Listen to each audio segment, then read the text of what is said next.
अस्सलाम वालेकुम। आज हम आपके साथ झटपट से बनने वाली रेसिपी शेयर करते हैं। अंडे, मीठे अंडे कैसे बनाते हैं हम। ये देखें, 3 अंडे लिए हमने। इसमें तकरीबन आधा से 3 पाव के करीब दूध डाला है और सब्ज़ इलायची और चीनी 3 से 3.5 चम्मच चीनी है और सब्ज़ इलायची। इन सबको हमने डाल के अच्छी तरह से तकरीबन 15 से 20 मिनट पकाया और ये झटपट से हमारे मीठे बड़े लजीज रेसिपी तैयार हो गई है। इसके साथ ही हमने बनाई है दूसरी तरफ हमने बनाए हैं सेवइयाँ। दोनों ही हमारी स्वीट डिश हैं और ये तकरीबन 2 किलो दूध था। इसमें मैंने आधी प्याली के करीब ही सेवइयाँ डाली हैं। ये पक के देखिए दूध काफ़ी गाढ़ा हो गया और सेवइयाँ भी अच्छी तरह गल गई हैं। इसमें मैंने गरी, मेवे, किशमिश वगैरह डाल दी, सारा कुछ सब्ज़ है।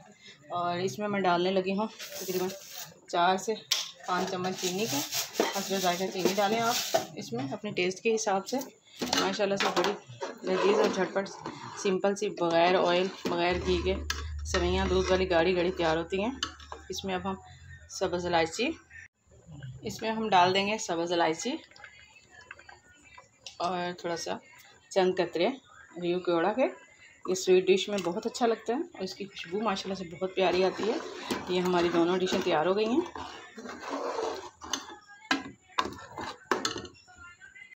झटपट रेसिपी तैयार है। आप इसकी फुल वीडियो मेरे चैनल पे देख सकते हैं, मीठे अंडे और सेवइयाँ की। Visit and subscribe my channel. Thank you so much watching my channel.